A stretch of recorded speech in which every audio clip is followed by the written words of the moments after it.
We said it last week. This is one of the last 2 episodes we're going to do. We're going to take a little spring break, not a summer break, because there is so much to get done around the homestead. And I don't know about you, but my back is a little bit sore. I feel like we've just added like 4 hours worth of work a day. It's just escalated so quickly. Just by the sun being up longer. And warmer, and there's winter things coming out of the garden, spring things going into the garden, improvements happening. It's like we're running. Yep. There's so much that we have that has just been switched because of the weather. Chickens need to go in the incubators and all sorts of infrastructure that needs to support all of the things that we want to do. And we always said from the start that we wanted to be whatever content that we create, we wanted it to be sustainable in the life that we live. Absolutely. Sustainability for us is not just how we recycle. Or produce our own food or It's how we live. So yeah, true. And so not that we're feeling ill prepared for spring either. Like this is probably the best we've ever been ready for the growing season, the warmer season. But I guess what we realized was we kind of would like to get ahead with the podcast before we come into it again. And podcasts work well in kind of like a season approach. So this is season 1 and there'll have been 20 episodes, which is a pretty decent effort. I think so. We'll come back for a summer season. Yeah. So for us, it's all about the rhythm of the weather and the rhythm of our work. In the wintertime, we can record a podcast any time of the day because it's cool and we can do that. Cool is an understatement, but yeah. It's cool and there's, the garden is slow and things are a little bit slower. And in the summertime, in that middle part of the day here where we are, it's too hot to do anything. So we've chosen a location for our podcast that will be in full shade and it will be a pleasant experience to sit here and talk to you all in the summer.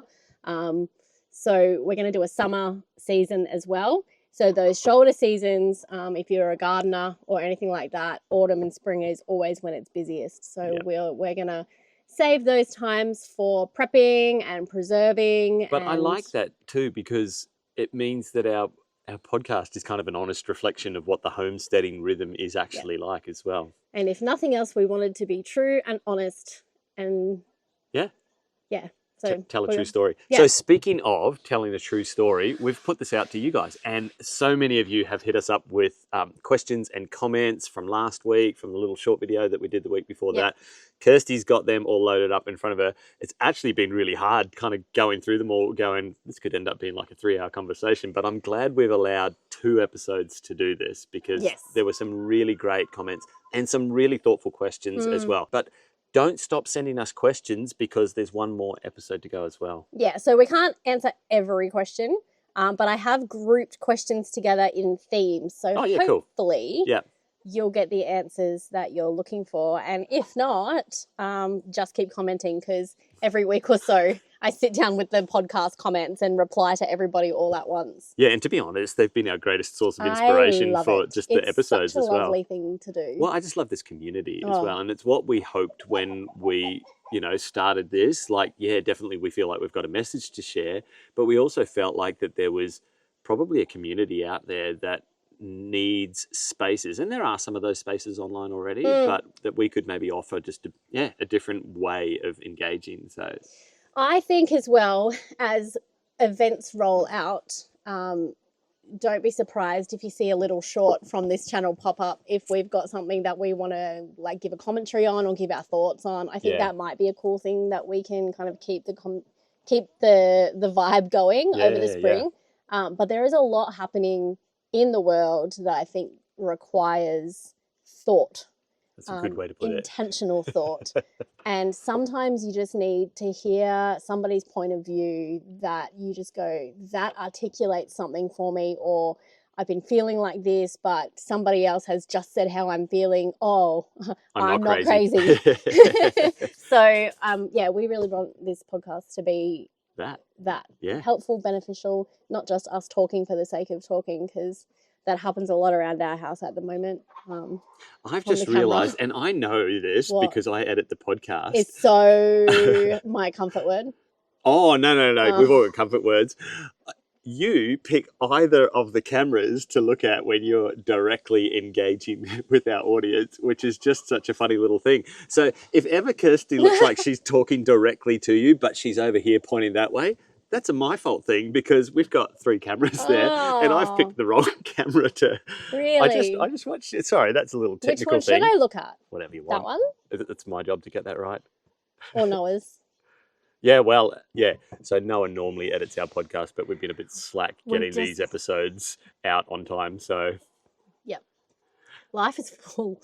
It is. And running a YouTube channel is hectic, and making that successful and trying to, no, you're never going to beat the algorithm, but yeah, I was kind of, there were a few questions and none of them came up this time about kind of YouTubing and homesteading that we've addressed in the past, but I was just going to put that out there as well. If you have questions about that, like, yeah, ask away, because like I don't want to talk about stuff that you don't want to know about. But I've been wondering whether we start like a group chat or something like this with all of the Aussie homesteading YouTubers, yeah. Well, there's lots of them. Create our own little community. There's a lot. Yeah, and you know, not only that, but like permaculture guys and gardeners, Content and creators, yeah. It's actually a pretty big community when you start looking. And you know, I know we often get the comment, "Oh, thank goodness, an Australian channel." And it's like, well, there's lots of Australian channels. Like, yep. Maybe we should definitely do that. I think over on our main channel is let's put a list together. I know the guys from Rockpile Homestead who run the Australian Homesteaders channel did that earlier this year or late last year about kind of like the top 30 homesteading channels. Why don't we just link that video? Oh, that's a great idea. Let's just link that video. Link to that in the description. All right, fire away. Questions. Something that'll kind of warm us up. Let's talk, and 2 different people have asked this question, but I think other people have asked over on the other channel as well. If you had your time over again, would you start with the Bluetti equipment that we've been sponsored with rather than the Vitron system that we went with? Talk to us about choosing. Let me just make sure. Because, somebody asked and then somebody commented on that. I want to know that too. While you're looking that up, let me just like roughly explain the difference.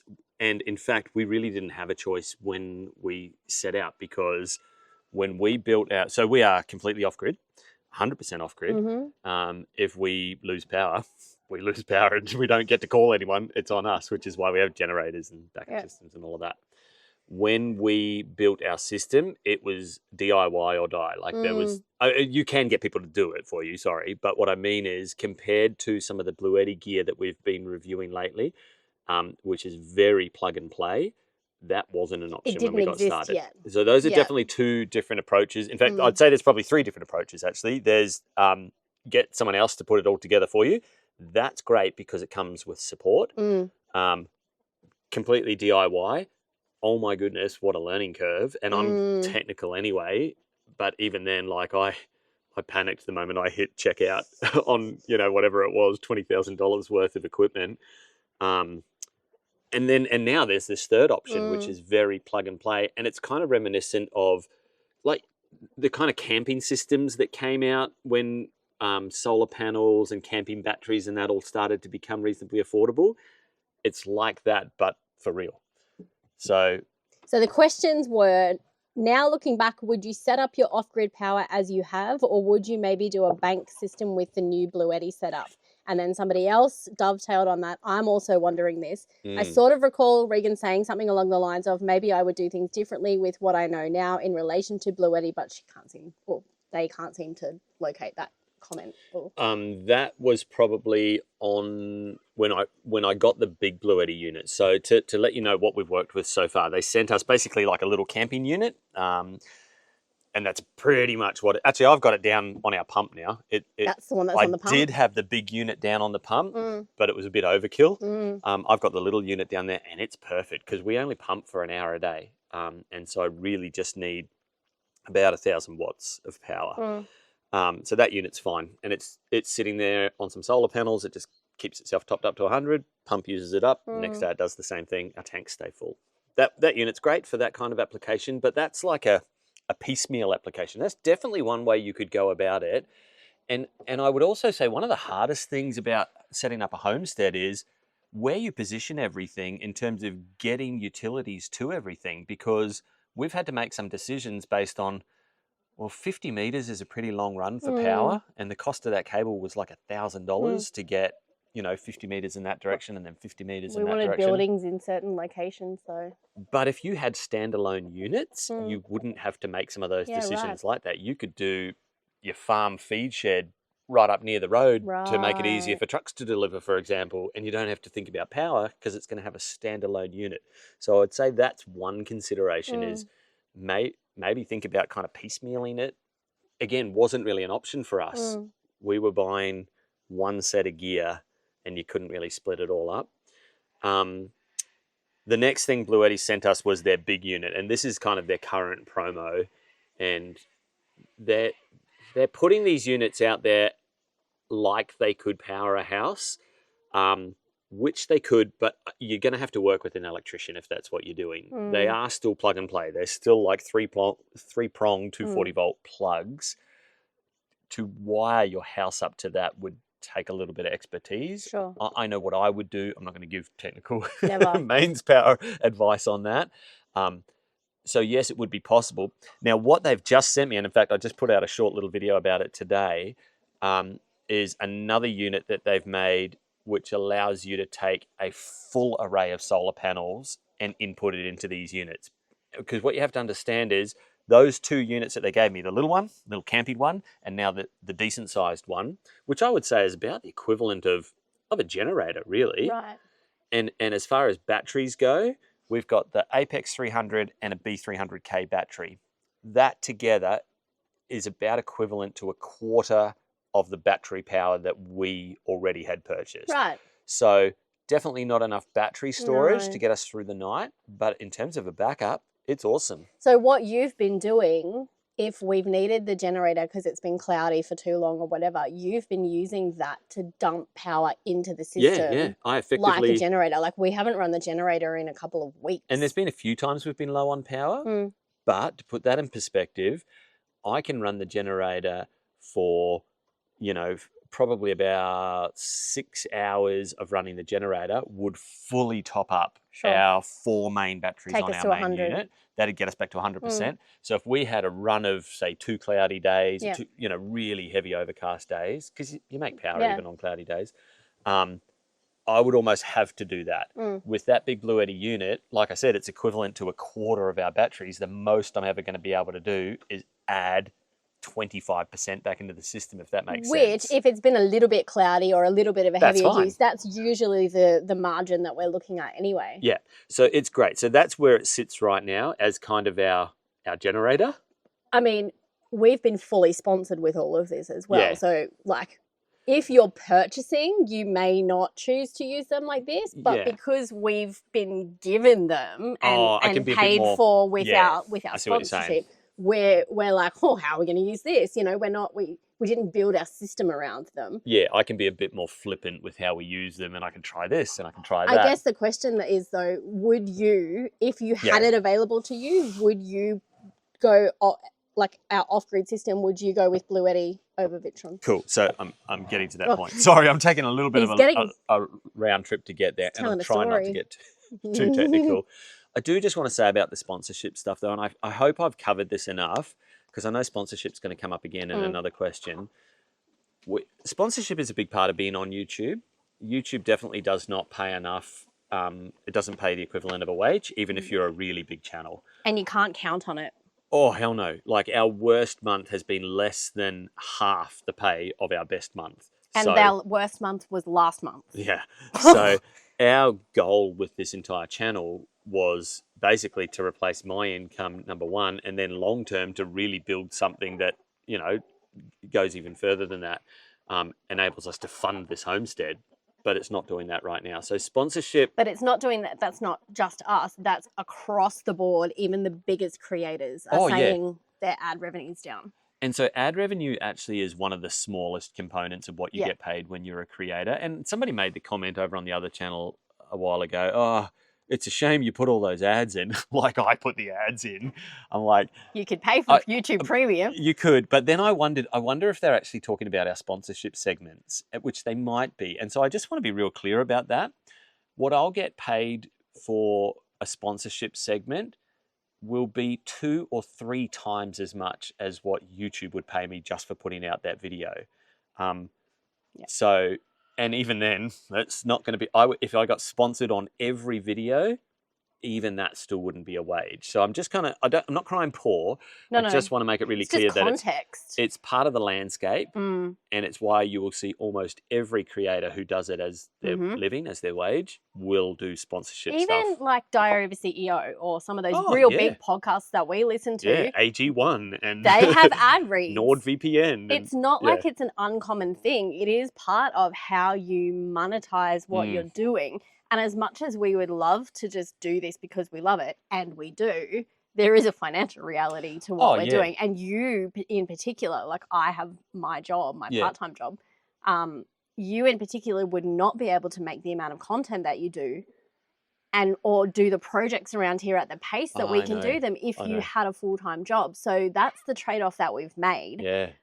Sponsorships are part of that. Yeah. We've made the decision that, yes, we will go with sponsorships, but we will only go with sponsorships that are completely aligned with what we believe in. And so I try to say this on most sponsorship reads, and they're a bit flexible. They allow you to kind of script your own things, but I try to always say, because it's true, I will only promote products and services that I've genuinely used myself, whether it's like BetterHelp Mental Health Services, which I was a client of, or Blue Eddy gear.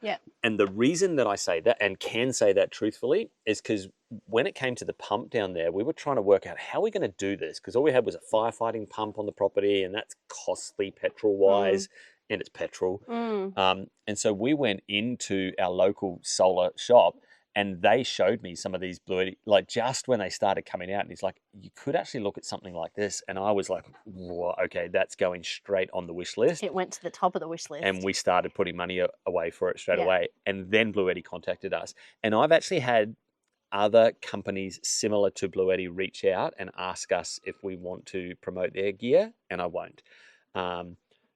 Maybe it's of equivalent quality, but it wouldn't be true for me to say I'm promoting a product that I was already looking at. And that's a real credibility thing for me. Yeah, sure. I'm just going to stick to that. I might be leaving money on the table, but... And to be fair, this is not sponsored by Blue Eddy. Like, we're not getting paid by Blue Eddy for this conversation. No, but I will put that link down in the description. If you want to buy some of their gear, a little bit comes our way when you do that. I made $20 the other day. And the exciting thing is that there's another, we've just gone so I'm going to get to that. So, okay. You get to say that one. No, because that's important. Because what I was saying there was a lot of this plug and play gear, it would still take a little bit of technical expertise to make it work with a mains system. So you could look at it piecemeal and go, well, we'll put that unit in there and that's going to power that cabin. And we'll put that over there, that's going to power that shed. And we'll send that down there, that's going to power the pump. I imagine that would get pretty expensive doing it that way. It wouldn't be the most efficient. So for most of your applications, you are going to want to group it together. Sure. What Blue Eddy have just reached out to us about, and this is super exciting, they are definitely moving into that competing with the Tesla Powerwall space. So and look. Are you allowed to talk about this? Yes, I am. Great. Because the video's coming out in a few weeks. I mean, the gear hasn't arrived. It will require professional installation, what they're sending me, but it is basically... And they're sending an electrician with them. Yeah. It's basically an all-in-one unit, like the units that we've been playing with, but they're not so plug and play anymore. They'll be able to take solar power. Oh, hang on. We need to back up a step. I was saying the unit that I just reviewed today is the unit that allows me to put multiple solar panels on those units. So the Apex 300, this is all getting a bit confusing, I know. Yeah. Little camping unit, big unit that we're using as the generator. Yes. That big unit there, you can only directly plug about 4 solar panels into it. To treat it seriously like an off-grid unit, you're going to want to do more. And so I actually reached out to Blue Eddy and said, are you guys planning on doing anything about the fact that you can't hook up a decent amount of solar panels to this thing? And they came straight back to us and said, we are actually, do you want to review this? And they sent me the unit. So it's called a solar charge controller. It's one of the components you have to buy when you're off-grid, whether it's Victron or this or whatever. And yeah, it's basically going to allow us to put a whole bank of solar panels into that big unit. So that's really, in effect, like a backup off-grid system for us. Yeah, so for us, it's going to sit separately with its own solar panels, its own solar charge controller, its own little backup battery, and it becomes a little backup. And when you live off-grid, backup is always a really nice thing to have. Everything. Yeah, pumps, fuel, spare parts for the lawnmower. Yep. Okay, little unit, Apex. This big thing that they're about to send, and I say big thing because it's got a decent battery in it, is basically designed to power a small home. And it, like all of their gear, it's expandable.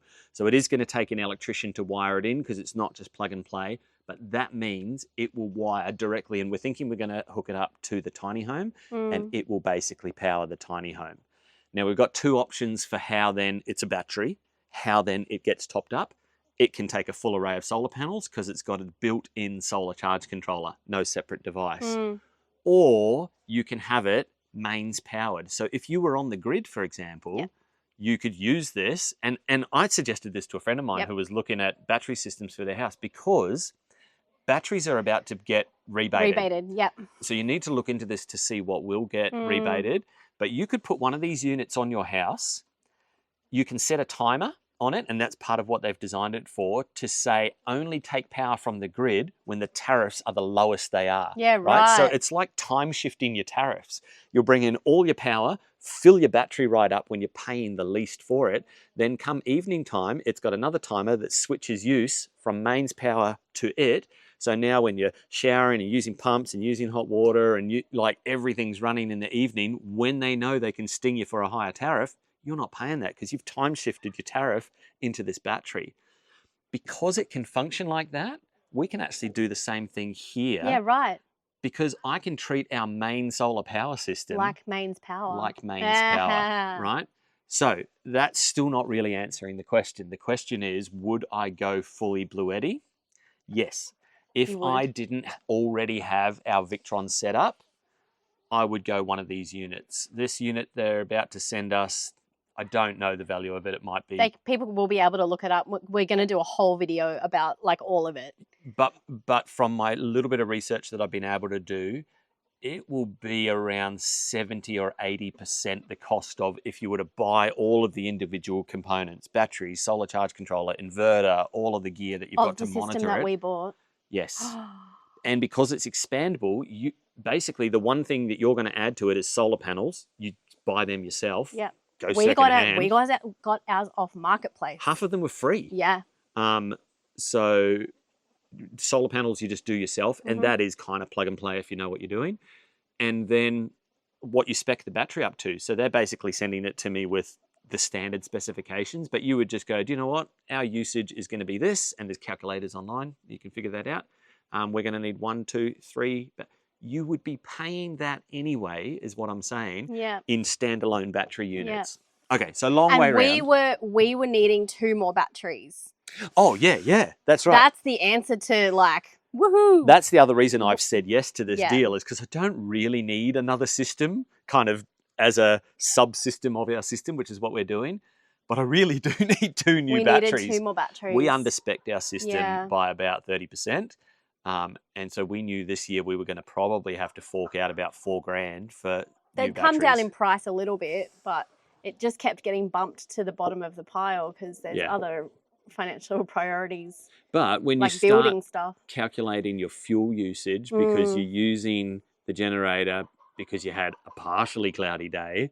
In the wintertime when there's less sun. Yeah, the sun's lower and that. Whereas if we'd spec'd it up appropriately with, the 6 batteries instead of the 4, we probably would have been all right. So that's why we've said yes to this. But I'm also excited because it is a genuine unit that could be an option for people going off. If you were going off grid right now, and hit me up in the comments about this because I'm trying to gloss over it as quickly and as least technically as I can. 1/3 of this podcast is answering one question. Yeah. All right. So I hope that answered that question. Hit me up with these technical questions. Yes, we would choose Bluetti. I would. Yeah, I would. And they've been an absolute dream. Beautiful people to work with. They're lovely. Really lovely. Put this out there as well. They're a Chinese company, but so is half the gear that we built our system with. Everything's made in China. Other than the fact that I'm dealing with a local dealer up in the city for parts and service and that sort of stuff, The batteries? You can't get Australian-made off-grid solar components. Your batteries are made in China. Yep. It doesn't matter where Yep. you buy them from or who puts their own sticker on them. Yep. Okay, next question. Okay. We might need 3 episodes for this. It might be a long one, folks. That's okay. We'll chapter mark we'll the put questions. Good idea. Okay. We'll put chapters here. Yeah, cool. If you were like, sorry if you already listened to this bit, but if you're like, I really don't care about off-grid solar. To be honest, sometimes I do kind of glaze over. Not because I don't care, it's because I don't have to. need to care because I have a Regan.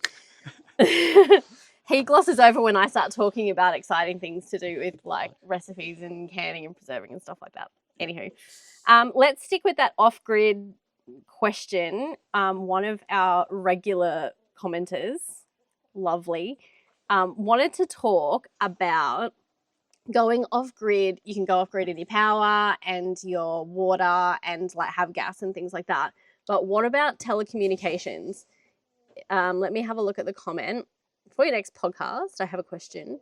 Since we're able to go off-grid with electricity, gas and water, has anyone figured out how we can go off-grid with our telephone services? I sure would like to know how to do this, even in the western suburbs of Sydney. If we can bypass our other utilities, why not our telephone exchanges? I am not referring to amateur radio, as fun as they are not private. Yep. I would love to get an answer to this, as I am so fed up with the injustice of telephone companies, especially my current telephone service, but she loves her landline and wants to keep it. Oh. And I'm like, how long has it been since we've had a landline? Probably 15 years. So, yeah. We haven't had a landline in a long time. I'm just trying to understand that decision. Maybe there's an aspect to it that I don't understand in terms of cost saving there. I don't want to speculate on this person's obviously, age either. You don't pay a handset payment there. Yeah, we haven't had a landline for... My first thing would be to get not a landline. But I could understand it if it was a financial decision, if you're weighing up. And to be honest, I don't know enough about landlines anymore because it has probably been 15 years since we had one. Because we had to have a mobile anyway for our professional lives back in the day. And we've had wireless internet since. That's why we got rid of. All right. But regardless, the question brings up an interesting point of, like, do you even need a mobile phone? Well, here's where I'm at. We don't pay handset charges, and I will never go on a phone contract ever again. If I need a new phone, I'm going to buy a new phone. Yeah, outright. It's rot. Yeah. I used to be... Like, we were the people that were on the first day the iPhone was released, we got it. On the first day the iPad was released back in the day, we got it. Up until a couple of years ago, and I'm still on my iPhone 14? 13. 13? Yeah. That's filming our YouTube, and it's doing quite fine, except it's a bit cracked. Telstra just put up because we need to be on Telstra to even get a smidge of reception here. Telstra's the only option. They've just put up our monthly plan again, the cheapest we can get on because we're on a family plan and your number is a little bit more expensive. But for you, me and JJ, we are paying $200 a month for the privilege of being able to make a phone call or get data on our phones. Yeah. No handset charges, no nothing. And the irony of this is that we don't get phone service here. Yeah, well, I was going to say the laugh of that is it uses something called Wi-Fi Assist. Yeah. So we use Wi-Fi to kind of boost the signal. Yeah. So essentially the Wi-Fi that I'm paying for out of my own pocket is bumping Telstra's inability to provide me service 10 minutes out of town. What am I doing this like a schmuck for? Yeah. So I'm currently looking into cheaper options. Yeah. Because when we are not at home, we still need to be contactable. But the minute Starlink comes out with a phone, I'm doing it. Yeah. No more phone, none of this phone rot. It's ridiculous. I think they will. There's a big push for them. Elon said he won't build his own phone. He doesn't want to compete with the handset market, but I think they will build their own phone service. And the reason I think so, I've probably said this before, is because they're making that Starlink unit smaller and smaller and smaller. They now have a backpack unit, and I'm a huge advocate for it because it's competitively priced. He's very generous with like he'll send it into natural disaster areas and war zones and apolitically. When we went through the floods in the Northern Rivers, everything was knocked out except us with our Starlink, and we only had it for a couple of months, and we bought it the year before it was even released. And can I tell you, before we moved the tiny home out here, we had lightning hit the tiny home. It fried the cable that went not into the dish itself, but into the other component that you need for Starlink.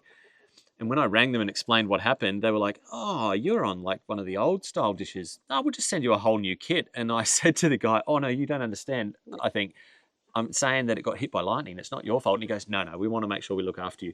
Like, what telecommunications company, because I think you pay, even if you can get it on deal, like you pay $400 or $500 for the kit. We paid $700 back in the day. I wanted to be first, so we got on the wait list. That was one of those, what's this? Back when we had two full-time jobs. Yeah.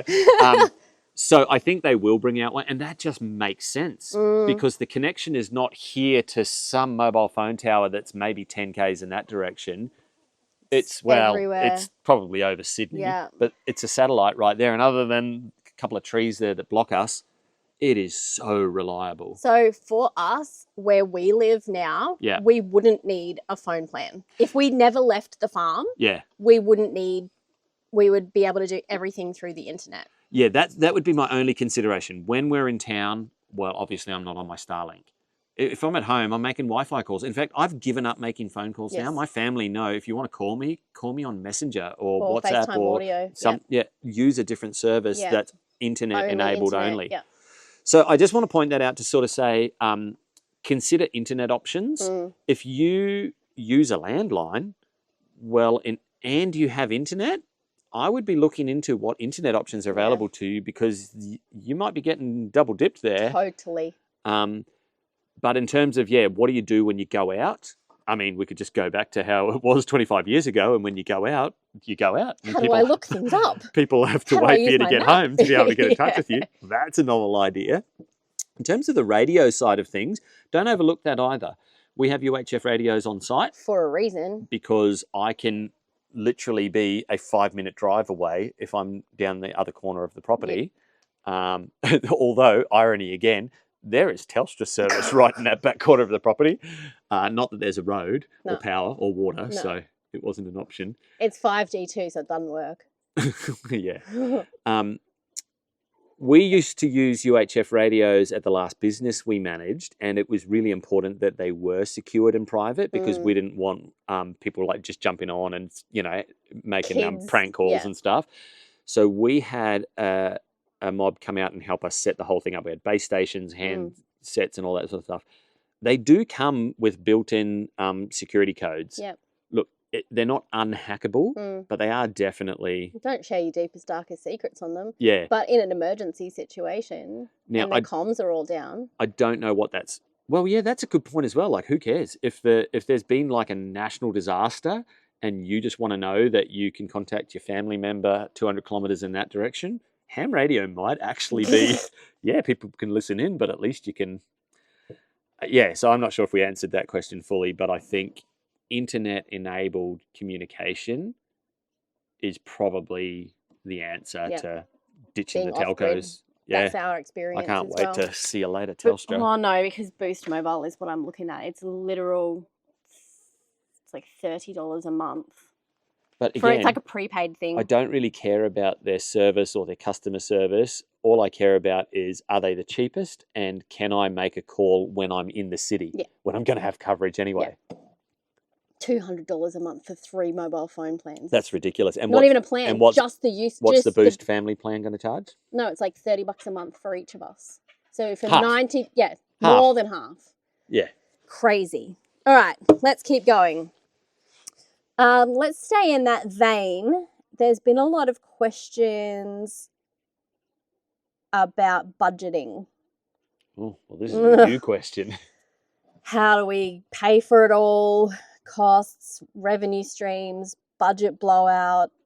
How do we budget our projects? Let me ask you the question, having not read that person's question specifically. It's been asked twice, maybe by the same person, and I really love their comments. They're such beautiful people. Let me ask it to you then in a way that I feel might be helpful, because it's going to be a to each their own sort of thing, right? We don't want to fob the question off and go, manage your own finances. That's part of the answer. But I guess things are different when you live off grid. Priorities are different, and your ability to generate an income is different. From that perspective, if you were to talk to Kirsty and Regan from 5 years ago, who worked 2 full-time professional jobs on pretty good wages. Everything was convenient. We lived right next to town. Yes, we lived on acreage. 80-hour-a-week jobs. Yeah, all our time went into work, but finances were a whole lot easier than they are now, and decision-making was partially business-related as well, because we were mostly, all of our financial decisions were related to the business we were managing. So I guess what I mean by that is you make decisions differently. So now we're in this scenario where we're on 1 part-time wage, or let's call it 2 part-time wages. I'm saying YouTube's a part-time wage. We live completely off-grid, pursuing a homesteading lifestyle where the priorities are different. We don't work a ridiculous amount of hours, but we also don't. Are you crazy? Yes, we do. Okay, we're not. We don't work for wages. We're not beholden to a ridiculous amount of wage hours. Yeah. Yeah. So from that perspective, if you were to give your 5 years ago self some advice on how would you prepare for this life now, what's different? How do you make different decisions? Definitely knowing your cash flow is important. Knowing where your money's going is important. Tracking where your money's going is important. Yeah. If you're wasting money every week or every pay cycle, then you probably need to budget for that or get a bit more self-discipline. But you were always very good at that anyway. So you've always managed that aspect of our personal finances. But you did take us through an exercise just before we came out here where you went through the bank statement with a fine-tooth comb to find, because you don't always know what you're subscribed to. That's half the thing. We more than halved our subscriptions. Yeah, we had every streaming service, everything, because we're like, I want it. And it's not just those things, it's the little things that you'd signed up for as well. Yeah, I'm like, what is this thing? And Regan's like, I haven't used that in years. Or an app that you downloaded that's like $3 a month. That exercise made me angry with myself because of all of that missed opportunity. Nothing you can do about that now. Yeah. But what I've learned, and also managing a really large rural tourism business, is you've got to have project-based budgets as well. Yeah. As your cash flow. So we learned how to cost out projects, how to timeline out projects, where to get things from, where to not get things from. Sometimes Bunnings is cheaper. Other times it's definitely not. What you can get away with getting secondhand versus... Well, look, corrugated iron and that rainwater tank that we built that out of, they're all marketplace purchases. Yeah. Yep. You've just got to have the time to be able to do that. Yep. So in response to budgeting, know where your money's going, know where you want it to go, get in charge of your spending. And we leave the property once every 2 weeks, That helps. You're not just... I find when I leave the property, it's like minimum $200. Yeah. Fuel, I'm thirsty, let's not minimum 200 wasted. No. Yeah. Like just... But you do get a bit more like loose with your it's just like I'm not at home. Yeah, it's just, yeah. But doing that once every 14 days is definitely, like, we used to go to town on the daily. Sometimes. And you'd be like, I'm way too busy. Let's just get takeaway or... It was just convenient. Yeah. It's not convenient now. So that helps. We've never had Uber Eats. Even back then. I would not know how to order Uber Eats. We did it once when we went and stayed on the coast a few months ago, and I had to meet the guy downstairs, and we got like Indian or something. Did we? Yeah. But the experience for me was like, that wasn't really much to. I had to go and meet the guy anyway. Indian food, that's expensive too. But what I'm saying is, oh my goodness, if I was now living with that as an option, it goes. I know it's just a psychological thing, I think. I know I have to advise Noah particularly, because being in Brisbane, it's just like, get home from work. I'll just Uber Eats it. How many days I'm like, I can't be bothered cooking. Because Yeah. I was flagged from the day. Now it's like, If at that the was an start of the option. morning, what am I cooking? Yeah, so that's a good point. Because you don't go to town as much. Yeah. You don't But spend it's also as much. like, what do I need to do? Like this last week that we did our stock up was a very expensive trip because we had 5 projects that we wanted to get done in the next couple of weeks. So instead of going to get materials for that, it's look at everything that we wanted to do, bundle all of that together. Where can we get a better deal on these particular things? Yeah. What can I order in because it's cheaper? Yep. And so it drained our coffers, but we'd been preparing for that. Well, I was going to say, one of the things that you've done that's probably an answer to this is we are very, we're very planned when it comes to our projects. Like we had already planned out the whole start of this year. There's a video over on our other channel on how we do that. We then break it down by quarter. And then every week we look to see, are we on track with those projects? We are not. I know. But I will come to you and say, Sue, I've been thinking about this new idea for a chicken coop. And you will say, project plan, materials list, cost.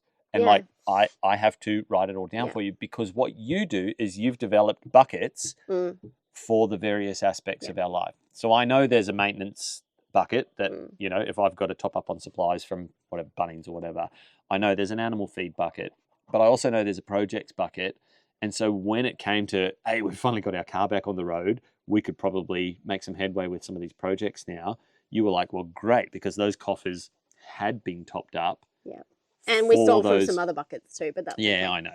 It's I guess what I'm saying is, because we'd already gone, well, that project's going to be $300, that one's going to be $800, that's $150. We'd already been just funneling stuff aside. And then once you got the money, you spend it. We've got some big projects as well, like some development projects that we're just like. Yeah. The other thing to say, I think, is we don't do debt. No. We made a lot of large debt mistakes in our youth. They cost us. The kids call it the Weet-Bix and 2-minute noodle years, because that's what we did to get out of it. And so we learned that lesson the hard way. We don't do debt. If you've got store cards, if you've got credit cards, if you've got personal loan, pay them loan, off, cut them up, learn how to live within your means. Yeah, get rid of that stuff. Yeah. From the project perspective, because I feel like that's maybe where the question's coming from. This person started a spreadsheet, including annual revenue for the different areas. Would love to know how we went ahead with it all. Yeah, that's what we've done. And the budget that I have for our YouTube money is like the bare minimum. If it comes in over that, cool. We set that aside. Yeah. That's like forced savings. Yeah. And our budget includes savings as well as all of those things. As we grow, I will always be conservative about how I budget. I will always over budget. Like the cost is always 20% more. And the income is always 20% less. Yeah. That's like I always and having build in run buffers. A business where you do big projects, builds and earthworks projects, and 20% contingency. Everything blows out. Yeah. Everything blows out. That's definitely something that I would find as well. But as we develop more income streams, and that's something that we're doing, like the opportunities ahead of us are like, we're selling fertilized eggs, or we're going to take this sponsorship opportunity, or we're going to build this course that will be paid for, or we might run this kind of special group or something like that, or coaching, or whatever we want to do. Yeah. All of those different income streams, they will all, I mean, it has to be run like a business as well. Like, that's right. Government takes their cut. Yes, they do. On that too, get an accountant. I'm surprised at ourselves, considering how like strict we were after we did some tough years, and then we got real strict with our money. I'm surprised at how long it took us to actually get an accountant. And I'm just like, this just makes sense. Because they pretty much pay for themselves straight away just by doing your tax bill. Totally. But they just know stuff you don't know. Yeah. So this is the first year we've engaged an accountant as well. Yeah. Yep. And we're kind of in that transition of looking into how we then structure our finances in a smart way. And let me tell you, there are people out there that are smarter than you. Wealthy people are smart. They're not paying taxes. Or they're not paying more tax than they legally have to. Yeah. They're not they're not wasting their money. They're not putting their money into the wrong sort of and it's structures. more complicated than we could ever understand. Mm. So you're not paying just for somebody's services, you're paying for their knowledge and their experience as well. But it also protects you. And so, we're in the process of looking at how we restructure all of our finances and that to be protected so that our kids and their future is protected because, let me tell you, like, the government likes to take their slice and then some. Oh, and then more, apparently. Yeah. Good thing we don't have a spare bedroom in our time. I know, we'd be getting taxed just for having a spare room. So I hope that helps. If you want more information on that, the specific person that has asked this question, feel free to comment, or even I think there's an email address that you can contact us on our. We'll put our email address, like our hello right at here. Rustic. Here's the email address right here. This is the magic of editing. I can do this, and then future Regan has to figure out how to put an email address I'm happy to kind of there. give more specific examples, or if I haven't answered that question. Yeah, great. But all I would say is there's always going to be something to spend your money on a homestead. Yeah, there's always things that you're going to want to do. You have to kind of figure out what's priority, what's most important. Like for us, we had to do that big spend for those 5 big projects because they were roadblocking 17 other things that we wanted to do. Yeah. So we're like, we have to unblock this in order to do that, in order to move all of these things forward in a time-sensitive way. Chicken incubation and getting ready to actually raise meat birds, and all of those things kind of popped at the same time. Yeah. Needing to build more chicken infrastructure. Yeah, so but that will make way to be income generating, and to save us money, we'll make money on eggs and we'll save money on chicken. Yeah. But we had to spend money in order to make money, and that's a little bit of how we decide as well. Like what's just for fun. Yeah. Stock tank pool. And what is actually going to move us forward. But do that too. Like even when we've taught our kids how to do a budget, it's like put an entertainment category in there, put an eating out category in there, be realistic. Yeah. You've got to live your life. I think the one part maybe that we also might not have answered is that initial upfront stuff. Oh, and honestly, like it took us 9 years. How long's a piece of string? We bought this place 9 years ago. Yeah. We built the tiny house 2 years before we got here. Yeah. So this has been a slow process. Yeah, and there are some really big milestones that you've got to hit. And if you're building a house, if you're buying land to build a house. Yeah, I mean, just the water system alone was like $6,000. Yeah. So you do have to have set aside some money, and don't go into debt to do it. Just work. Don't go into unnecessary debt. Like a mortgage is not necessary. Oh yeah, no, sorry, I don't. Yeah, okay, fair point. I just mean don't get a whole bunch of store cards. Don't put a ball and chain around you. Yeah. Okay, I'm going to move on to another question that we get all the time, and it's really difficult to answer. And that is about buying property, zoning, building, compliance. Yeah. And I know that this is a really important question, but I hate getting asked it because I can't answer it. I can answer it for our specific circumstance. Yeah. But we live in a council in a state, and the rules and regulations are different per state. Yeah. And then applied like nuanced differences per council. Yeah. So I can't answer questions. I mean, we could specifically. Yeah, we could, but it would apply to people that literally lived within a few hours of us. Yeah. So I don't also want it to feel like we're dodging the question too, because there are some actual answers, but maybe we can give some advice around, well, how did we learn? Because I think that's actually a better question. At the end of the day, caveat, legal disclaimer, we're not an advice channel. We're not giving, even all that stuff about, what to do with your money. We're not financial advisors. And that's why I say get an accountant, in the same way that we're not town planners or, people that are experts in building codes and all that sort of stuff. We're not. We worked with and work with experts where we are not. Mm. So I would say that's the first thing. And we pay for the privilege. You do. And unfortunately, I think also the inclination when you're a homesteader is to DIY everything because it's going to save you money. It doesn't always. My brother has this saying that the poor man pays twice. And oftentimes when you try to make a decision based on what's the cheapest, I had this boss a few years ago, and when I started, she said, she was old school, and she goes, whenever it comes to a business decision, I want you to choose, it has to meet these 3 criteria. It has to be the best, it has to be the easiest, and it has to be the cheapest. I have since seen a Venn diagram that shows all those three overlapping, and it's like you can have two. Pick which one you don't want. Yeah, there is no best, easiest, and cheapest. So I say that to say you will pay more if you try and DIY some of this stuff because you will make mistakes. Yeah. So instead of answering all of the questions we've ever had about this, here's what I would say that you can educate yourself about. Learn what zoning allows you to do what.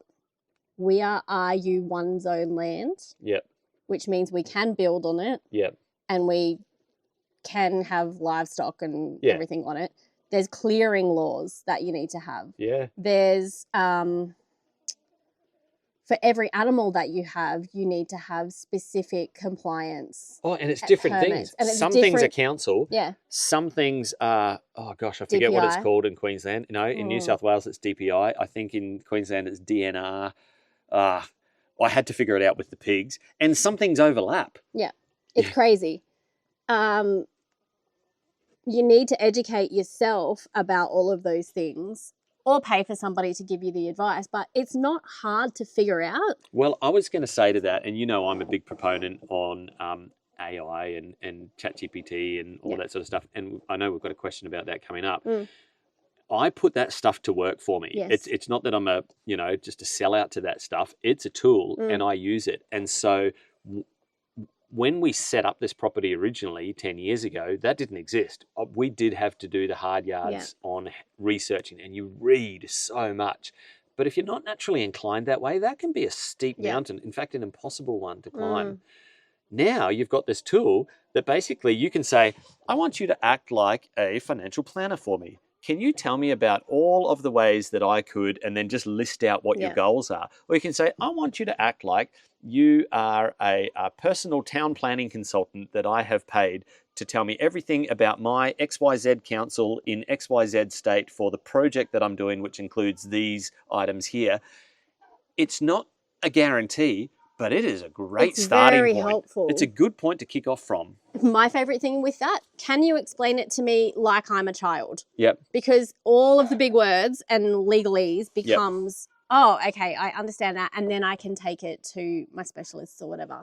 And back in the day, it used to do what's called hallucination, which is if it likes to please you. So if it didn't know the answer, it would make one up.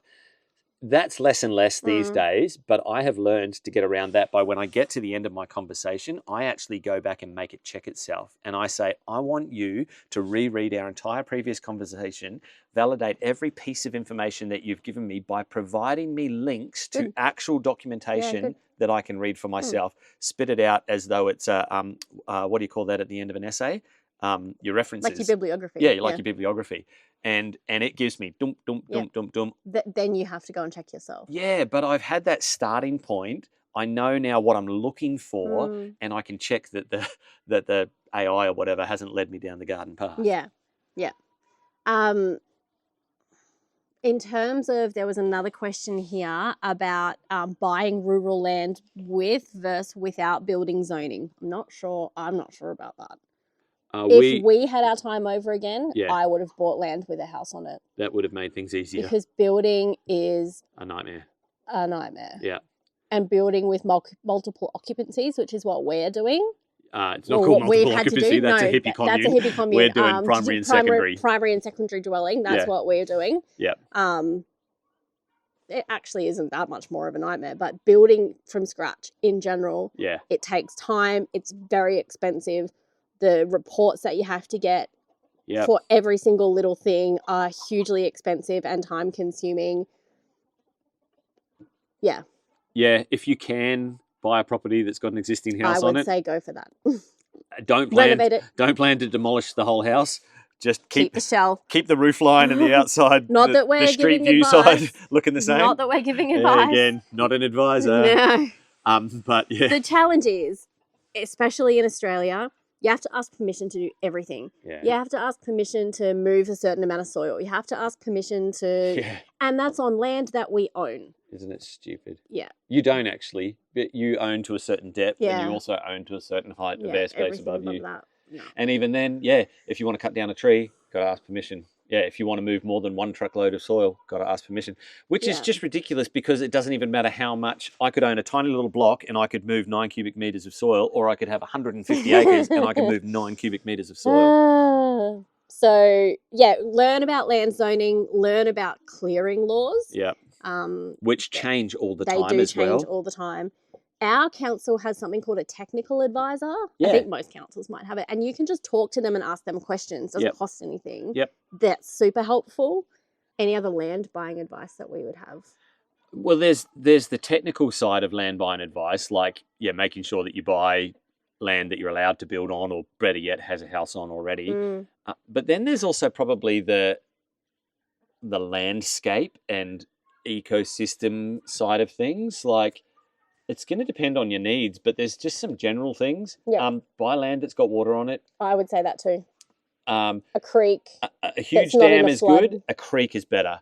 An all-year creek is the best. And look for flood maps and that sort of thing with regards to your creek as well.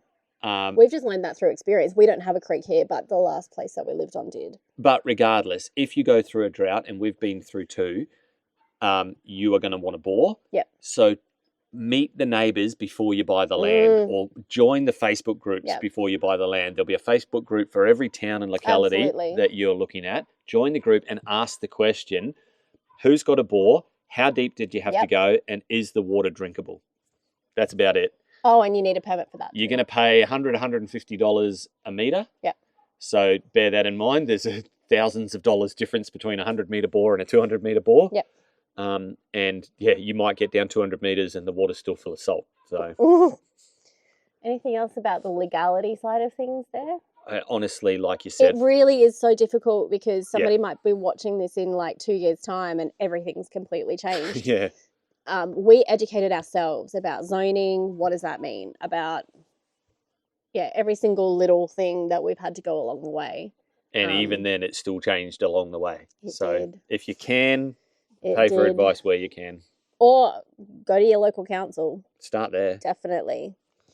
Hope that helped. Oh, there was another question about that. How do we deal with waste since we're off-grid? Because I don't know what our rates go to because we don't have power. We don't have... Oh, what they're contributing to. The road is like not really terrible. A road. Yeah.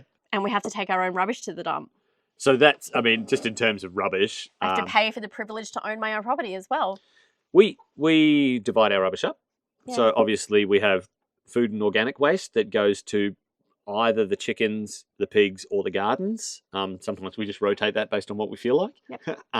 Some things chickens don't eat, some things pigs shouldn't eat. And sometimes we need green waste in our compost. Yeah, or the compost worms. Shoot, that reminds me. I did yesterday. Oh, good. Thank you.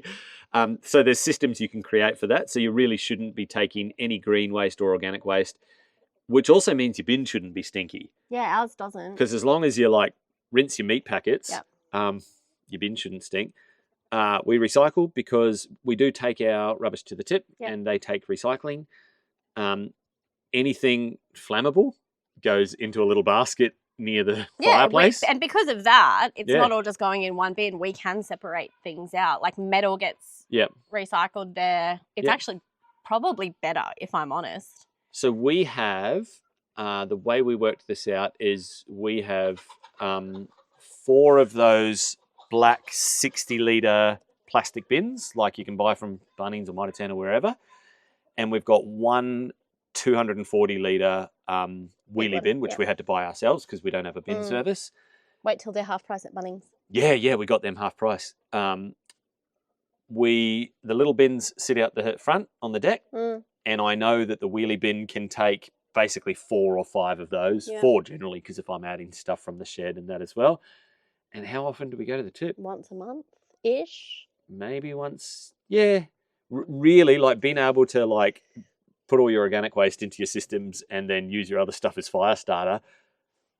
Bottles is probably the largest item that goes in our... Yes. Yeah. And the more that I'm reducing our plastic waste by buying in bulk, the more we're reusing our jars from the preserves that we're making, our waste will actually come down quite a significant amount.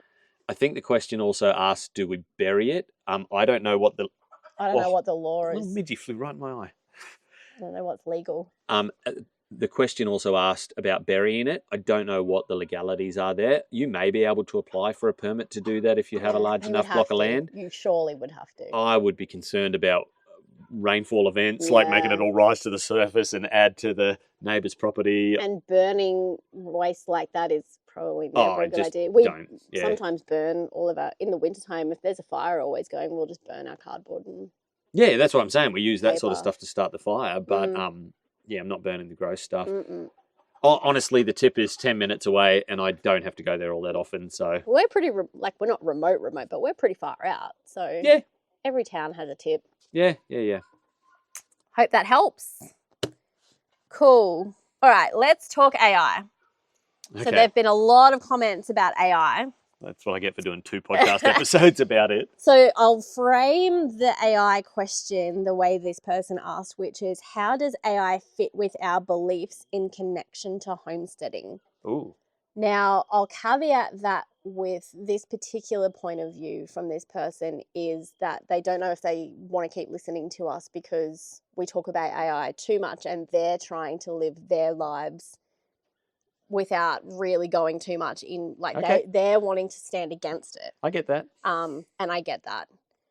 They wanted to know if we were sponsored at all. The comments are there. You can read the comments for yourself. But the question is, how does it fit in with our beliefs? Like an ethos question. Yeah. I see the AI thing in 2 kind of ways, the AI conversation at the moment in 2 ways.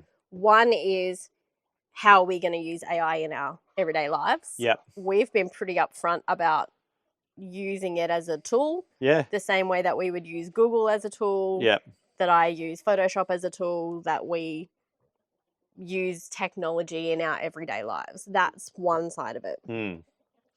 The other side of it is the philosophical, social, potentially world-changing ramifications of AI's escalation. Yeah. I'd look at that as the other side of the conversation. Yeah. Over to you, Regan.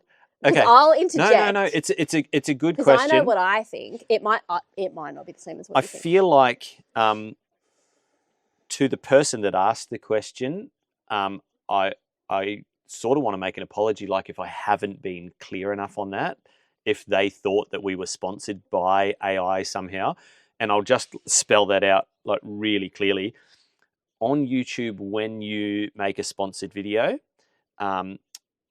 it will say, I don't know if it's on the thumbnail or if it's when you start the video playing, includes paid promotion. I have to tick a box that says that, whether they sent me a free piece of gear to review or they paid me to talk about their service or whatever, I have to tick that box. If I get caught out not ticking that box, it's bye-bye YouTube. Yeah. So we take that really seriously. So you won't have seen that on anything where we've been talking about AI because we're not sponsored by AI. We probably wouldn't accept. Yeah, I was going to say, it doesn't fit our ethos. Ethically, I don't think I would accept sponsorship from an AI company only because I don't know where they all sit ethically. And I would say go back and have a listen to the episode that we talked about 2027. And when we just listened to that episode with Mo Godat, I have some genuine concerns about where it's going. Now, you said just now that we're early adopters of AI in the same way that we're early adopters of everything. When iPhone first came out, we were in line to get it. When streaming services came out, like when Spotify happened, all of those things we have signed up for. When Starlink came out, I paid for the thing a year before. When was a thing. Oh gosh, don't confess to that. You might still get in trouble. So yes, we have always been earlier to jump on the bandwagon because I want to know. I want to be in the know. I want to be informed. I want to educate myself. And the more that I've become responsible for more people, my kids to start with, and then now people that listen to what we have to say, the more I feel that urgency to be informed. Sure. I would say the key difference here is although we have been quick to jump on using AI, particularly large language models, so that's your ChatGPT, your Grok, and all of that stuff, I am still approaching it approaching it pretty cautiously because, yeah, whilst I was first in line to get an iPhone, it's not like my iPhone could rise up and kill me. And I do think that's a possibility with AI, a genuine possibility. I can't say that seriously enough, and there are people that have listened to me talk about that are like, "Oh yeah, you're just a prepper. Isn't it just a like the invention theorist. I honestly, do your homework, and I don't want to repeat everything that we've already said. I am scared that the wrong people are making the wrong decisions, financially motivated, and power motivated, to get this thing out to the world as fast as possible for profit motivation, and it's gonna screw us all. The safeguards aren't being built. There are no safeguards. In fact, it's not just that they're not building the safeguards. Nobody knows how you would build safeguards against this thing. If this thing is going to be smarter than every human who's ever lived, combined intelligence all put together, then who on earth, past or present, has the smarts to outsmart it? That's the paradox. Nobody can outthink it. And so I'm genuinely scared about it. That being said, there's a sliver of hope. There are people who are fighting for doing the right thing when it comes to AI development. Security and AI safety. Yeah. There's a really good recent conversation. On the Diary of a CEO. Oh, I just listened to it yesterday. Yeah. And I think I went to bed and cried. He's a Russian guy. I've listened to him for a while. Oh, gosh, I hate that I've forgotten his name. That is well worth listening to. He's an advocate of AI safety and security. He coined the term. Yeah. Mo Gaudat's view on AI is that there is this beautiful future ahead if we get it right. If we can navigate these times right. When has our government ever got it right? Well, this is the problem. It can't be up to the government. No. The government are, and I've said all this before as well, the government are way too slow to regulate an industry that is already 4 years, 5 years ahead of what their current laws. This whole crap about digital ID and social media, and I think that's coming up as well, the ship has sailed. Yeah. They're missing the point. And AI, the ship is over the horizon. Yeah, it's too late. Okay, all the doomsaying aside, I can't solve that. I cross my fingers and hope that better minds get it right. So then what is my response? Well, and we said this in one of our first discussions about AI, I can either be a Luddite and say, here's where my line is. Here's my line in the sand when it comes to technology. I will not cross it. And I don't mean to say that Luddite's a bit of a derogatory term, I guess. We've talked about the Amish, I have so much to learn from them. But they made this line in the sand decision about what technology they would accept and then how they would go no further. It's a perfectly valid lifestyle choice. If that works for you, if you can make it work for you, great. I believe that humanity's future will be determined by what happens with AI, in the same way that humanity's future was determined by the development of written language. Yeah. This is not some new invention like the motor vehicle replacing the horse, and I've said that before as well. This is a species shifting innovation. AI might in fact be its own species. It's an intelligent species. Are you going to be able to ignore it in the same way that the Amish ignore mobile phones? Probably not. I'm not so sure. Yeah. What do I mean by that? Well, you could come out to a property like this and set up all your own self-sufficient systems and resources to be able to fully disconnect from that stuff because you have a real ethical problem being connected with it. And I can understand that. Yeah, I can actually appreciate that decision. I think that's a valid decision. I think AI will shift the world so much so that even if you don't use ChatGPT, the parts of the world that you by necessity will remain connected to will be connected to AI. What do I mean by that? I don't think there's a version of this homesteading lifestyle where you can be 100% disconnected from the world. I wouldn't call that homesteading. Do you know what I mean? Like that's Robinson Crusoe kind of stuff. That's prepping. No, but even preppers store canned goods. Do they have a factory that makes canned goods? Do you know what I mean? Yeah. Yeah. Or one of the guys that comments all the time, and his comments are always so articulate and really thoughtful, like really intelligent. He said on a recent episode, the difference between homesteading and prepping is prepping, you're looking after yourself. Yeah. Homesteading is communal. Was that Chris? Community, yeah. Yeah. Yeah, shout out to Chris. True. He does give us good comments. That's true.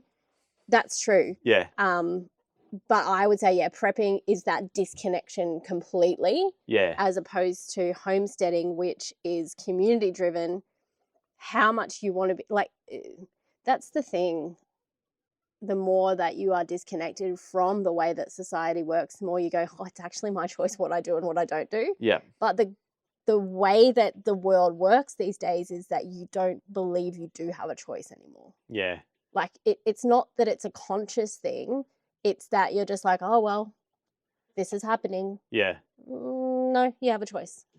And get involved too. There are groups that you can, like Slow Down AI groups. Pause AI. Pause AI. You can get involved in those groups because I think they're going to be important to solving this safety dilemma. So definitely be involved. The other thing I would say to that comment, and I hope I'm reading it right and understanding it right, is just be honest with yourself about where and how you've drawn the line. Do you use equipment on your property that has a Honda motor in it? Well, that was made in China. And it has a certain level of technology that has gone into it. The factories that are producing that motor, if they're not already now, they're less and less human-run factories. So when you order that new generator backup for your off-grid solar power system, make no mistake, you got connected to AI because even your car was made by a robot. I've said that before as well. So I guess I'm just saying, just be honest about it. Yeah.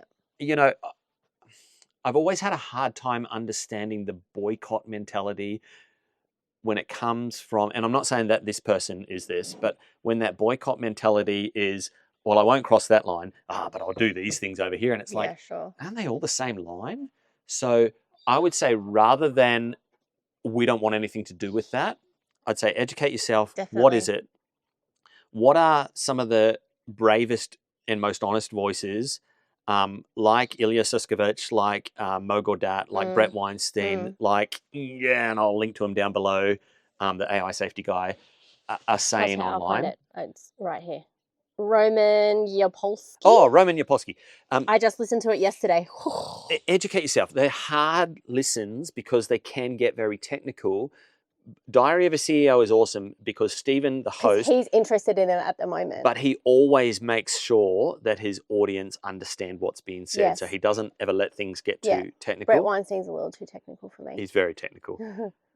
So number one, educate yourself. Number two, realize even if you move out into the hills and live this completely disconnected life, I don't believe you're actually going to be so disconnected that AI is not a couple of hops away from your life anyway. So it's part of the world.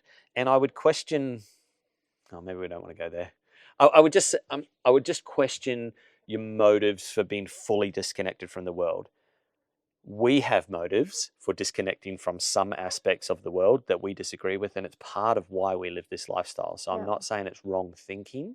I'm just saying be honest about that decision. And then, be honest about how you draw that line when it comes to technology. Everything is a technology. Yeah. The wheel is a technology. Sure. Writing, communication, the internet, they're all technologies. So ask yourself the honest question, why do I draw the line there and not there? Yeah. I can appreciate this comment. Like, we really like your podcast, but we really don't want to hear about this.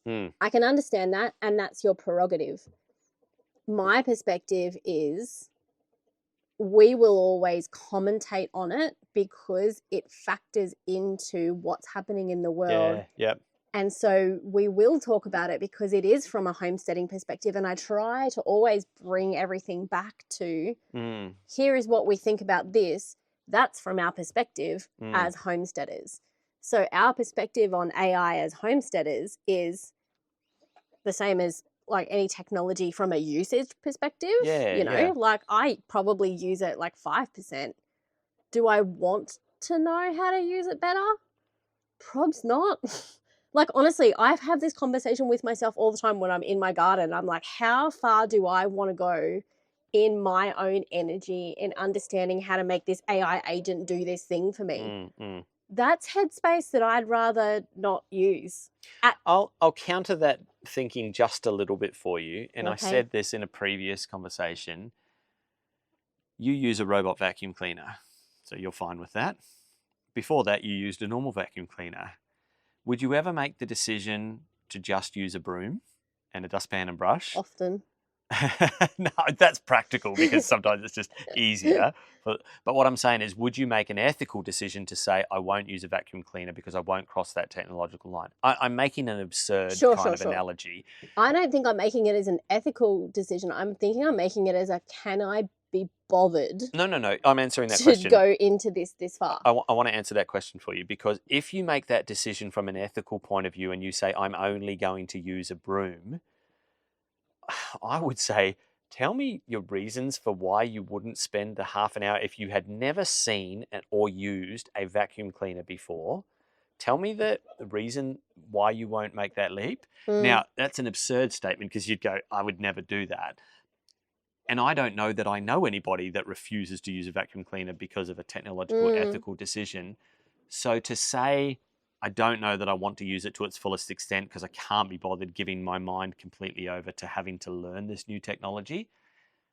I understand your perspective right now on that. It might change. Because it's new. What I'm saying is, in 5 years' time, in 10 years' time, that comment might be as weird as saying I only use a broom because I don't believe in vacuum cleaners. Sure, I get that. But right now, yeah, it's I think it's too overwhelming. I think it's too overwhelming for me, and we are living in this state of overwhelm. Like, you know, our kids are literally like, what do I do with my life if this is the future that is being predicted for me? Yeah. Like, it's a pretty overwhelming. Oh, it's got some major ethical implications. You know, there's studies coming out now about brainwave patterns in high school students that are relying on ChatGPT to complete their work.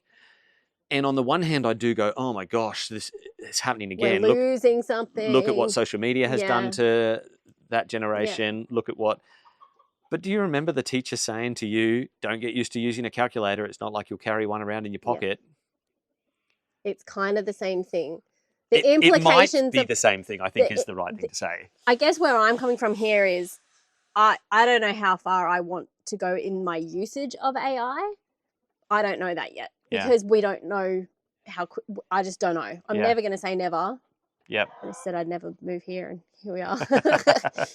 Every time I say never, something happens. Every time I say I'm never going to have another kid. Yeah. So I stopped saying – I stopped saying that 19 years ago. But philosophically, I don't know how far I want to go in the usage side of things. That's one side of it. Philosophically, I want to be as educated as I can be about what it is, what's happening in it, and the implications for the world that we're living in. Because how else can I make decisions unless I'm informed? I, in particular, everybody has their own way of coping with things. I want to be able to make educated, informed decisions, and I make a lot of decisions intuitively. Yeah. You're the intellectual. Yeah. I'm the emotionally intellectual. Yeah. I make a lot of decisions from my gut. The only way that I can really, truly be able to rely on that is if I have information to be able to judge that on. Yeah, yeah. So will we stop talking about AI on this podcast? Probably not. Because I think the commentary and how it aligns with people who are going, I think the way you think, I'm been thinking about moving into this kind of lifestyle. Now I'm more than convinced than ever. That's an important conversation that we can lend our experience and skills to. Because AI might genuinely push people into this direction. That's what some of the experts are saying. Yeah. There'll be the people who adopt it, and then there'll be the people who, like, there'll be a resurgence of the hunter-gatherer. Yeah. And I'm like, Which is I awesome. identify with that. Yeah, that's great. Because I'm sick of being so connected to the world. I want to be connected to the people that I love. Yep. Yeah, I would just say, like, just have a balanced approach to it. And even when it comes to educating yourself, educate yourself as to how you educate yourself. Yeah. It's a politically charged conversation right now. And you've got characters like Elon Musk who are polarizing, who's running his own AI race. And I think he's doing it for some ethical reasons that I can get behind. Then you've got other guys like Sam Altman. Now, I heard Sam Altman on Theo Von, and that was a really interesting conversation, and I was quite inspired by it. But then I listened to what Roman said about AI safety, and when it came to Sam, and I was Safety like, seconds. oh gosh, yeah, he calls him Safety Second Sam. And this is from a guy who's been in the industry for 30 years. So educate yourself broadly, understand that there are political ideologies and agendas behind a lot of what you're going to read anyway. Don't trust anything. Try to read through all of that and don't just educate yourself from within your own echo chamber. Yeah, definitely. That's a hard ask. I get that. And that's probably about as much as I want to say on that. And yes, to reiterate. Are we concerned? 100% yes. Are we sponsored? 100% no. Are we concerned? Yes. Will we keep talking about it? For as long as it keeps being an implication into the future of the world that we live in. And the world that we live in, specifically homesteading. Yep. If it turned out that it was a fad and, in 10 years' time, people are like, I remember AI, like we say, I remember MySpace. Remember Y2K? That might be the thing, and then we won't be talking about it. Yeah. Along that vein, probably wrapping things up a little bit. Yeah. ID changes that are looking to be on the horizon for Australia. Oh, digital ID. Okay. A lot of people have reached out to us to ask us what we're going to do because of the audiences that we may lose because of our niche and the mindset of people who are in the niche of, being a lot more self-sufficient, free thinking, that sort of thing. What do you think about it, and are we going to do anything about it? I can't fight this. I can't fight the system. Well, you can. But we could. We won't. We'll get demonetized pretty quick. Oh, I see. If something gets implemented and then we just decide to ignore it. Having this channel. Yeah. And then this channel doesn't earn any money. We do this just for love. Yeah. Then the other channel. Yeah. So there's two parts to that question, isn't there? What do we think about digital ID? And what are we going to do? Because YouTube's now been included on the list of... Let's answer the first question first because it's an easy one. It's a stupid idea and it's probably going to happen anyway. There are some powerful forces and motivations behind this thing. It's not probably just more about than the half children. the population won't educate themselves on this. And of the remaining half... half of them will get behind it because it's a political leaning and they will just do whatever their political leaning says to do. Regan getting rolled up. Because they're puppets and and then the voices of reason are deplatformed, demonetized. Are censored, removed from the equation. Off, And how do I know this? Because just look ahead to the future. Look at what's happening in the UK. Look at what's happening in Canada. And if you don't think that your country is being taken over by your government, the government are supposed to serve the people. Literally, their role is to help us live together in harmonious society by bringing consensus ideas together and helping to outwork the rules of society. When the government start making rules that benefit the government, they no longer serve the people. And digital ID is one of those times. It will not serve the people. No. The for the children argument is the most corrupt argument. I think it's interesting that you say that the government are the ones that are doing this. Because you think that there's puppet masters above all of that. Well, the Karen character is unelected. Yeah. We didn't vote for her. I see what you're saying. Yeah. We didn't vote for her to magically go, and YouTube as well. Is her name actually Karen? No. Oh, sorry if your name's Karen. I've always hated that. But it's Sorry, Shazza. On your What is her name? Julie. Julie. That should be because there's some lovely Julies. There's lovely everybody's. She's a evil piece of bleep bleep bleep. But no, seriously, I'm so angry about this. On the Patreon already. See, go.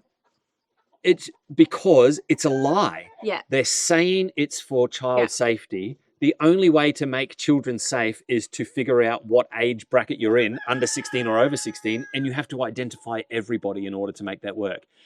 the minute that, just triggered a memory. There's a really good podcast about this. Gosh, I'm trying to remember who it was. You might remember. The minute that happens, you have to have a system that's designed to hold everybody's confidential information. And we've already seen that these systems can't do that. You've got these health insurance companies, and I can't remember. Qantas. I was going to say, was it Qantas? I did a deep dive for work into that. It was a third party to Qantas that leaked all of Qantas's data. So in the background, you've got these large companies that like Google, and this is the podcast that I was listening to, are saying, oh yeah, we don't like that. Like I think I said it on this podcast that Google, who owns YouTube, are looking to sue the Australian government on this whole thing. But actually, in the background, they are developing these massive data centers and tools and abilities to be able to be the go-to when it comes to safety and security for keeping a database of everybody's private records. So they're paid handsomely in for the that, end, I'm sure. So, to the people, they're like, oh yeah, digital ID is such a bad idea. And then to the government, they're like, hey, hand us your money. We'll take care of the problem for you. The whole thing's a rort. And it's money. Like, money's underwriting the whole thing because there's no actual safety mechanism in place. We've seen this. They lost all our data anyway. People got scammed. People got their data put out there anyway. And so it comes down to money. It comes down to control. I don't know what else we want to say about this. Except to say that it could have potentially huge impacts for us. Well, I don't know what to say about the first part of the question. What do we think about digital ID? We'll get to the bit about we don't like it. It's a terrible idea. We're quite libertarian in our philosophy about how governments should be run. I saw a good meme yesterday. One of the responses back to this question is, well, if you're not doing anything wrong, why are you worried about, having to hide? Oh, we're not. No, the answer to that is everybody knows what you're doing on the toilet, so why don't you do it with the door open? Do you know what I mean? Like, it's a nothing question. Like, it doesn't actually... But that's how we've explained away giving our rights to a certain point, right? If you've got Facebook, they're listening to you. If you've got Google, they're listening to you. I am not even a really very good digital marketer, and I understand that I know who's on our websites, what company you're from, everything to know about that company and how long you stayed on our website for. Like, there's a reason that you go to a website and then for the next 3 weeks you're getting advertised to the product that you were on the website for. Well, everybody knows it now because you have to go accept cookies. Yeah. And that's called retargeting. Like, that's just a really solid marketing approach. And that's basic information. We don't do that. No, that's not us. Sorry, that's not Rustic Spirits. That's my job that I work for. Yeah, but that's really basic information that they can find out just by where you're connected to the internet. Totally. Yeah. Well, actually, it's more than that. But we've explained all of that away. Oh, this, oh, that. Oh, if you're not doing anything wrong, what have you got to hide? Take one more. And now it's like, are we drawing a line at you don't get to online grocery shop if you don't have a digital ID? The most extreme example of that is, we're not going to enroll you in that university course that you want to do because actually your social credit score is not good enough. It paves the way for all of these other things, doesn't it? So, or not only does it pave the way, it's intentionally designed. And I know this sounds tinfoil hat, but please do your research. It is intentionally designed to be able to bring about systems of control that only benefit the people who are financially benefiting from this. And that's it does not benefit society. All right, back down off the high horses a little bit and talk about what does it mean to us. This is a hard question to answer. We're doing a lot of research at the moment. Because some people have said, well, why don't you just go on Rumble? And we're looking into that. So short answer, part of why we're doing YouTube, I would love to be able to do it for free. Yeah.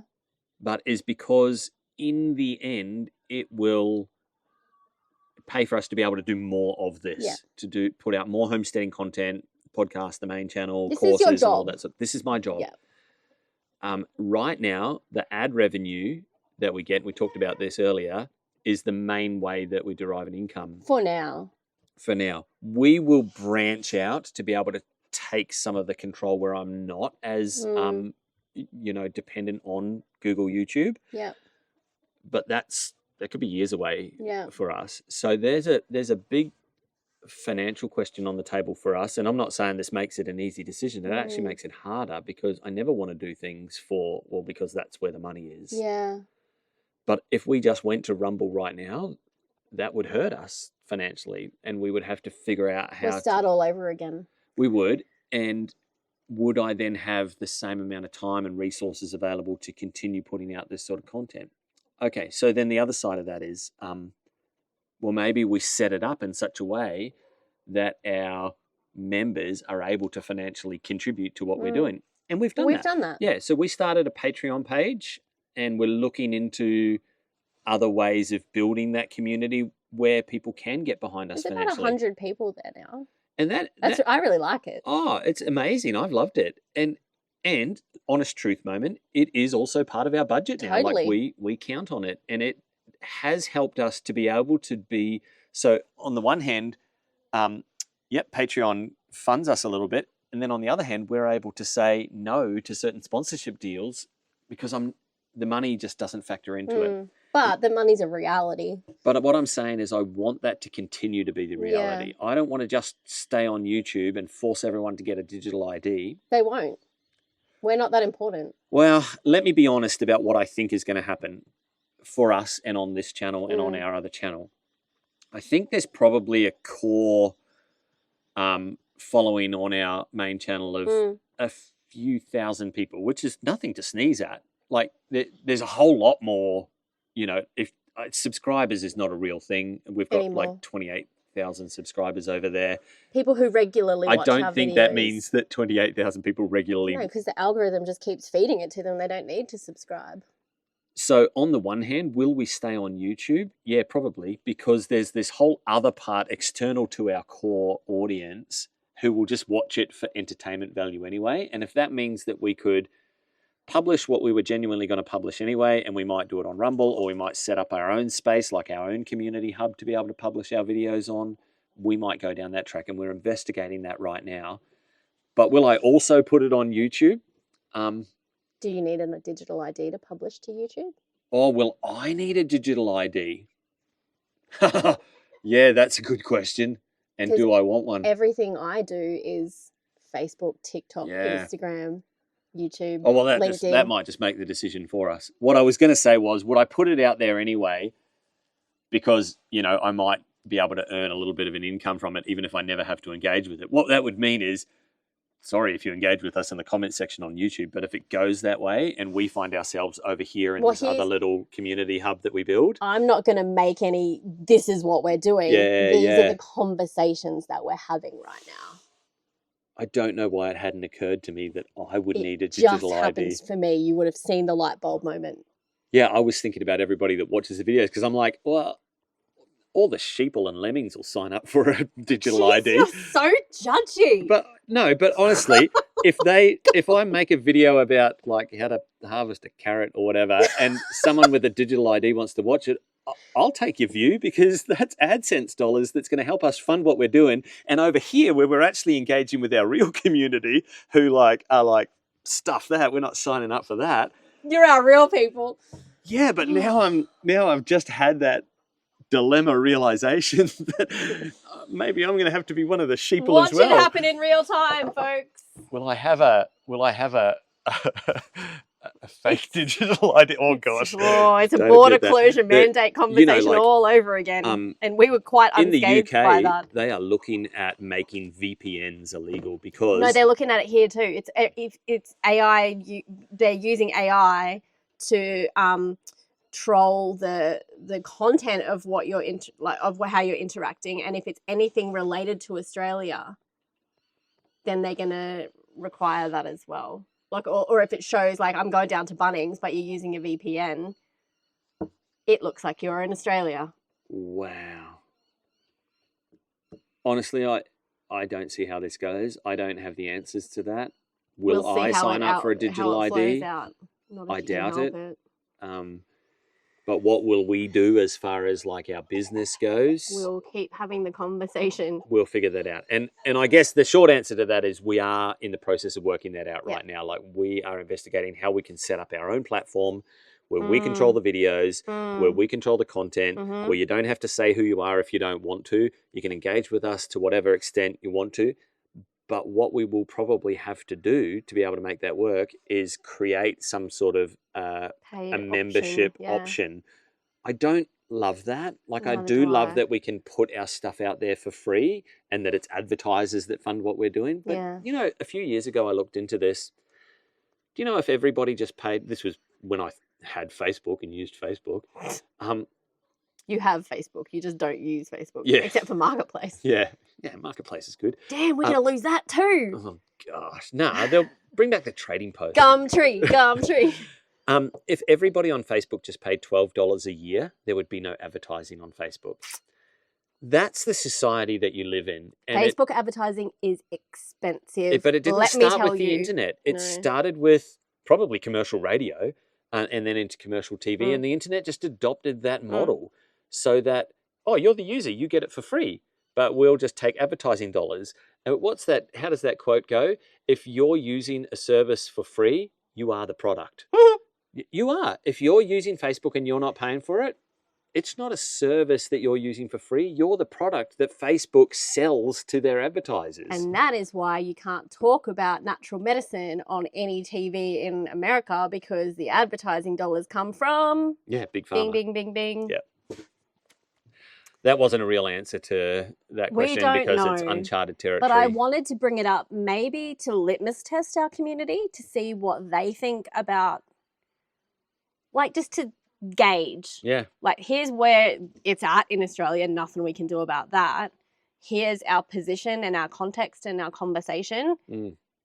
I don't know whether a lot of our users are going to be like, yeah, we have to do it, so we're just going to do it. Or, yeah, nah, you'll be losing our views because we're not going to do it. Yeah, but what if there's a third option? I'm just thinking out loud now, which is what this podcast is. But what if what happens is that people go, I'm not putting up with this anymore. You've pushed us and you've pushed us and you've pushed us, and we're not going to subscribe to your system anymore. So we're out. We're disconnecting. And actually, we're going to form our own. We're going to make our own. Maybe there's going to be a different internet. There already are different internets, though you don't want to go there. They're kind of dark places right now. But maybe that happens. Right. And maybe groups like this group here and what we're trying to, foster here end up happening, where we say to the community, the only way that we can do this is if we're funded. So if you're able, then I don't want to do that yet. I don't want to have to, but we could if we wanted to. That might end up happening. Or do you know what? We're also looking at other ways that we can fund it. Like we might write a course and then we'll publish that course. And you want to pay for the course. And that's a paid thing. And that enables us to keep everything else for free. Those are definitely things that we're considering and weighing up, because this is too important. This message is too important. This lifestyle, this ability to stay free is too important. Yep. And so we will commit here and now to, we never set out to do this for the money. Nope. There's a lot more better things that we could be getting paid for. For a lot more money. Our hourly rate is not good. So that's never going to be the motivation. You'll see that in the way that we engage with brands and sponsorships and all of that sort of thing. That's our commitment there. And that will flow into how this, if there's ever a paywall because there's no other way that we can do it, it will literally be the lowest paywall we can possibly do, and we're going to ask that the people that can support the people that can't. Yeah. Sounds a bit socialist, babe. I don't wave either flag. I'm here on my homestead doing my thing and inviting other people to do the same for themselves. Yeah, it sounds like a good place to end the conversation. It got gloomy. Well, we left it to pretty late, but I think there's rain incoming. I had to work. I had a work meeting, otherwise we would have. Yeah, but I think tomorrow's going to be wet. Tomorrow's supposed to be raining, but that's okay. We need it. So hit us up with your questions. We've got one more episode for this season, and then we are going to be kicking it back off again in the summer. But we want to make sure that we touch on all your questions. If you asked a question and you felt like we kind of skirted around it in this episode or didn't answer it properly, hit us up. Make us answer the question fully. But until next week, see you later.